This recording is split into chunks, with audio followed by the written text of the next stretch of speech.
Boa noite a todos, meu nome é Fernando Saurim, eu sou residente do segundo ano de terapia intensiva pelo CEPET, e hoje eu fiquei incumbido então de conversar um pouco sobre ventilação protetora, desse artigo desse ano recente da Intensive Care. Os autores estão colocados aí na tela, a doutora Nicole, que é uma médica intensivista que atua na Europa, na Holanda mais especificamente. Temos uma participação brasileira com a doutora Patrícia, que é lá do Rio de Janeiro. Tem estudos extensos aí, parece que várias participações bem notórias aí em estudos sobre SARA e ventilação mecânica.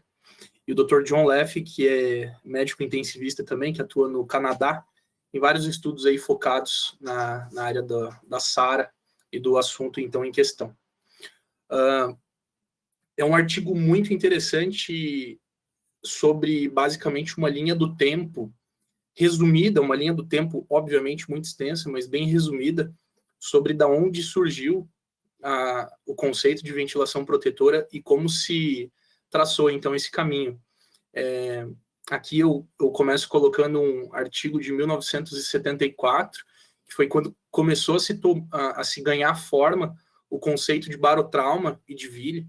Então, aqui, de propósito, eu tenho uma curva de pressão-tempo do ventilador com todos os seus componentes numerados, mas coloquei assim de propósito sem nome, porque a princípio sabia-se que altas pressões inspiratórias, altas pressões respiratórias estavam associadas à formação de injúria pulmonar. Então, o parênquima lesionado, a partir dessas pressões elevadas, foi evidenciado mesmo por realmente estudos de patologia. Então, existiu e começou a se existir, então, evidências histológicas de que altas pressões poderiam lesionar o pulmão do paciente crítico. Pouco depois, uma década depois, lá em 1985, começou em estudos experimentais, começou a se aplicar uma pressão expiratória final, uma pressão positiva, que aparentemente parecia prevenir a formação da lesão. Aqui é um estudo também experimental, com cobaias, em que a aplicação da PIP acabava promovendo uma prevenção de lesão e de formação de membrana hialina. E aí começou a se pensar que talvez o alvéolo, a unidade alveolar que não estivesse exposta à abertura contínua, estivesse ciclicamente abrindo e fechando, estaria submetida a uma tensão e uma força de cisalhamento, e que isso por si só seria responsável por causar um certo grau de lesão. Aqui, então, especificamente com a formação da membrana hialina. Começa a surgir, então, uma das grandes estrelas da ventilação mecânica protetora, que é a PIP. Pouco depois, o Dr. Gattinoni começou a se interessar, talvez muito antes, mas uma das suas grandes publicações aí no começo do estudo da SARA foi numa época em que a tomografia computadorizada era uma grande novidade, e ele tratava de seus pacientes com SARA e decidiu fazer um estudo de 10 pacientes dentro da sua UTI, que tinham um diagnóstico clínico de SARA e laboratorial, e ele optou por estudar a morfologia, ele tinha bastante curiosidade pela morfologia desses pulmões. Então, o que ele percebeu é que existia um volume bastante reduzido nos pulmões dos pacientes acometidos com SARA, especialmente nas zonas dependentes da gravidade, e ele seriou isso e começou a fenotipar esses pacientes. Uma das suas primeiras grandes contribuições para o estudo da SARA. Pouco depois, no final da década de 80, um estudo americano trouxe qual seria um dos principais componentes pressóricos que geravam lesão. Então, começou a ganhar um pouco mais de forma o volutrauma, junto do barotrauma. A Ville começou a encorpar também dentro do seu conceito. E o que eles perceberam nesse estudo, também experimental, é que altas pressões elásticas, o que hoje a gente entende como a driving pressure, estavam relacionadas a maiores graus de lesão, e que talvez limitar essa pressão seria uma estratégia inteligente. Sabendo-se dessa tensão de cisalhamento, do shear stress, trazendo também os conhecimentos do Dr. Gattinoni, que conseguiu uma definição mais morfológica do pulmão doente, do pulmão do doente com SARA, começou a se pensar numa abordagem que, para se evitar essa abertura e esse fechamento cíclicos, e ao mesmo tempo manter o pulmão aberto, de modo a melhor manejar esses pacientes, foi quando começou a nascer lá no início da década de 90, a estratégia do Open Lung, então o Open Lung Approach, em que eles buscavam PIPs mais altas, nem que fosse através de manobras de recrutamento, para que se mantesse esses alvéolos, essas unidades abertas, e com volume suficiente para que se evitasse o derrecrutamento alveolar. Então, que as unidades que estavam abertas se tornassem unidades não funcionantes, não ventiladas do pulmão, e piorando o estado de oxigenação do paciente. Isso tudo de forma a ir contra esse conceito do shear stress. Então, um estudo do início da década de 90, que quase que concomitantemente começou a se estudar de que forma os marcadores inflamatórios poderiam estar influenciando na mortalidade desses pacientes. Então, esse é um estudo experimental do final da década de 90, que percebeu que altos volumes correntes sem aplicação de PIP estavam relacionados a maior liberação de citocinas inflamatórias, e com formação e com perpetuação de lesão orgânica mesmo à distância, com síndromes multissistêmicas. O que ele percebeu aqui é que quanto maior o volume corrente, e quando não se aplicava PIP, maior era a liberação de marcadores inflamatórios, e quando não se aplicava PIP, mesmo com volumes correntes menores, ainda assim tinha uma liberação exacerbada de marcadores inflamatórios. Então, aglutinando tudo isso e pensando em controlar as pressões que já se sabiam fazer mal, entendendo um pouco mais da morfologia desses pulmões, surgiu-se, começou a se hipotetizar o conceito de hipercapnia permissível.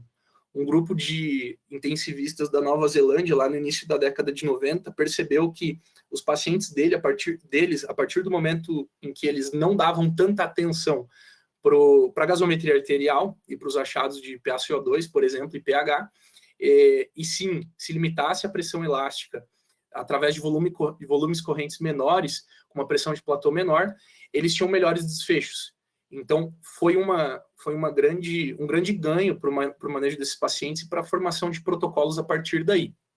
E foi com isso que uma rede de pesquisadores, o que hoje a gente já conhece, muito difundido, até os responsáveis pela PIP Table, da ARDSNet, pensaram em como agregar tudo isso numa mesma conduta e triaram cerca de 1.000 pacientes para uma aplicação de volume corrente menor do que o habitual e traçaram como habitual, o que hoje a gente consideraria absurdo, um volume corrente de 12 ml por quilo de peso predito. E esse menor volume corrente que eu comentei, eles considerariam algo menor do que 6 ml por quilo de peso, que é até o que hoje a gente costuma adotar na nossa prática. Então, eles perceberam que mesmo com valores semelhantes, sem diferença estatisticamente significativa de PIP, de FO2, de marcadores laboratoriais, os pacientes que tinham uma estratégia voltada para volumes correntes limitados a 6 ml por quilo de peso predito, tinham melhores desfechos. Foi talvez uma das poucas evidências de redução de mortalidade na SARA, uma das poucas que a gente pode dizer hoje em dia. Esse foi o ARMA Trial.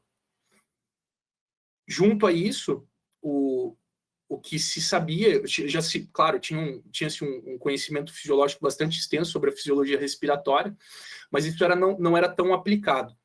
E no final da década de 2000, um grupo de pesquisadores começou a usar catéter esofágico.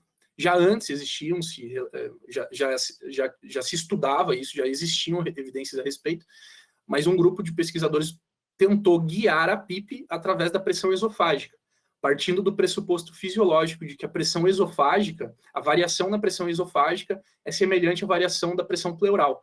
E se eu sei a pressão alveolar, que a gente usaria como surrogate a pressão de platô, eu conseguiria calcular a pressão transpulmonar e guiar minha PIP através da pressão transpulmonar com as suas variações respiratórias, de modo que os pacientes que tiveram o seu manejo ventilatório guiado através de um catéter esofágico e com menores pressões transpulmonares, tinham melhores desfechos.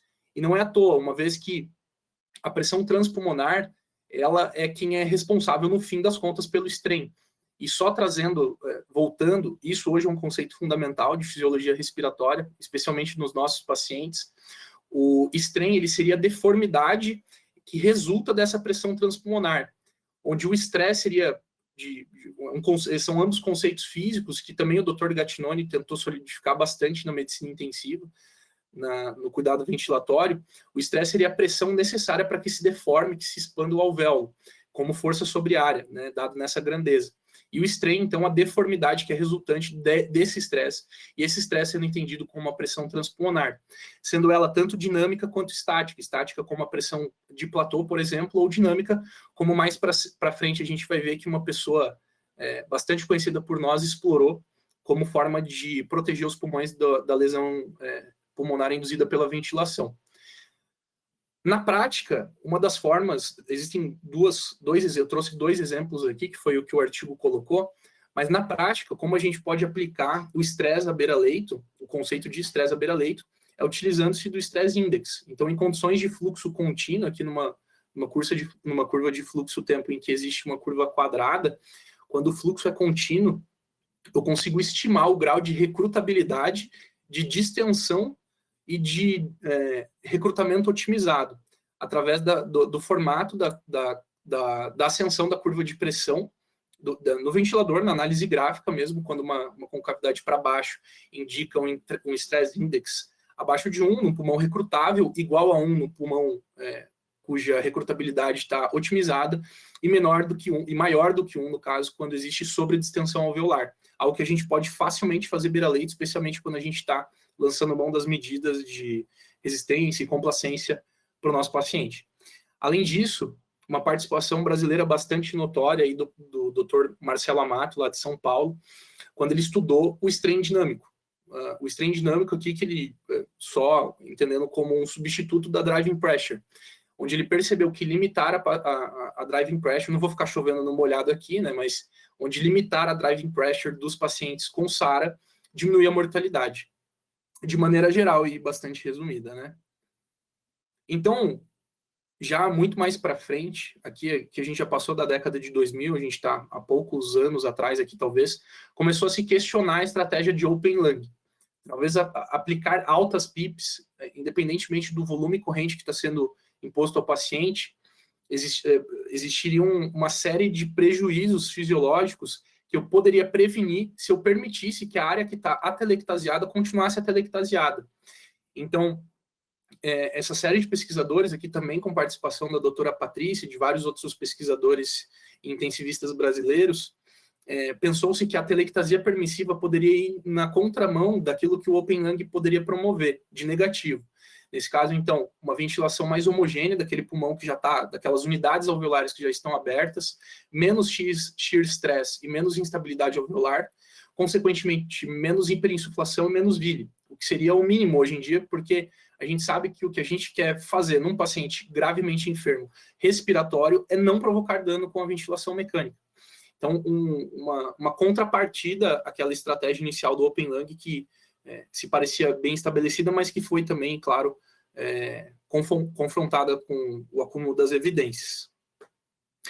Terminando, lá para o final da década passada, o Dr. Gattinoni, que evidentemente não gosta de ficar para trás e está sempre evoluindo aí no conhecimento e no estudo da ventilação protetora e, enfim, até agora é claro que eu falei muito de SARA, porque são conceitos que estão muito entrelaçados, mas aqui o Dr. Gattinoni ele quis, com o objetivo de colocar em uma única variável, derivada da equação do movimento, aqui com todas as pressões respiratórias ilustradas aqui nessa fórmula dentro da caixa, com os componentes resistivo, elástico e a PIP, qual é junto da influência da energia de cada um desses componentes, qual é a energia que está sendo imposta ao meu pulmão. Então, colocando numa única variável, de forma que eu possa calcular, hoje já existem vários surrogates facilmente aplicáveis, muito mais fáceis do que essa forma, que é bem mais complexa, a beira-leito, e com os ventiladores, com software adaptável, de modo que eu consiga minimizar ou diminuir, enfim, prevenir a vile no meu paciente. Muito, muito recente, isso também, do final da década passada, agora de 2018, um grupo de pesquisadores que estudou uma estratégia de ventilação em alça fechada, essa closed loop. Então, uma estratégia em que uma tecnologia de inteligência artificial faria as modificações e a parametrização ventilatória de acordo com variáveis fisiológicas e mudanças ciclo a ciclo do paciente, de modo a prevenir a incidência de vile. Então, só queria trazer esse slide aqui um pouquinho antes, mas foi toda essa linha do tempo que eu tentei colocar de forma bastante sucinta aqui, que esse artigo colocou. Então, a gente saiu lá de conceitos de que o barotrauma, a VILI, se associavam a outros componentes de trauma ventilatório, então o volutrauma, talvez estratégias que prevenissem a formação e a perpetuação do cisalhamento alveolar, a hipercapnia permissiva, até onde a gente chegou hoje com estratégias de ventilação protetora ultra individualizadas, usando o que a gente tem de evidência mais marcante, como volumes correntes menores e as pressões limitadas, de modo que a gente não cause dano nesses pacientes. Então, concluindo, uma coisa que, isso não está no artigo, mas só para terminar a apresentação, e que me chamou bastante atenção recentemente, acho que deve fazer poucos dias, talvez algumas semanas, o Dr. Tobin mandou uma carta para o editor no ATS sobre um trabalho com uma tentativa de nova definição sobre a SARA, e nem mesmo a definição da SARA tem aceitação unânime, né? Então, se a gente quiser pensar dessa forma, existem várias críticas a vários componentes do tratamento do paciente com SARA, e aqui eu nem trouxe outras terapêuticas, como a manobra de prona, enfim, óxido nítrico, tem um monte de coisa a mais que a gente pode fazer, individualizar para os nossos pacientes. Então, certamente não vai existir, provavelmente nunca vai existir um protocolo engessado que diminua, francamente, a mortalidade desses pacientes, e individualizar, trazer consigo, dentro da nossa UTI, os pressupostos fisiológicos, claro, todas as evidências e todos os racionais estatísticos e a medicina baseada em evidências, pode ser que seja muito claro agora que é o melhor que a gente tem para abordar os nossos pacientes graves.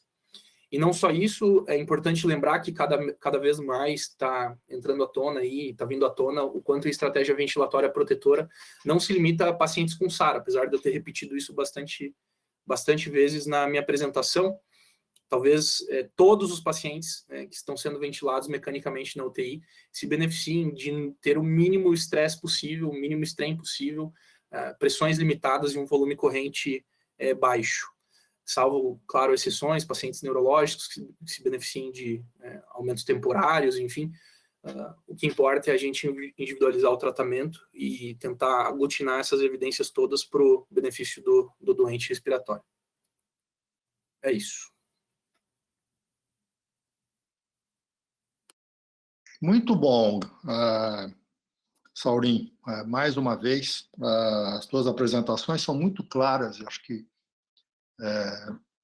é muito gostoso de poder acompanhar todo o raciocínio, porque claramente isso expressa de que você tem a cabeça organizada, né? Ou seja, quando você organiza a cabeça, fica mais fácil de fazer as apresentações e fica claro que as apresentações nascem com facilidade, porque você tem um raciocínio pronto e bem definido, robusto, bem estruturado na cabeça.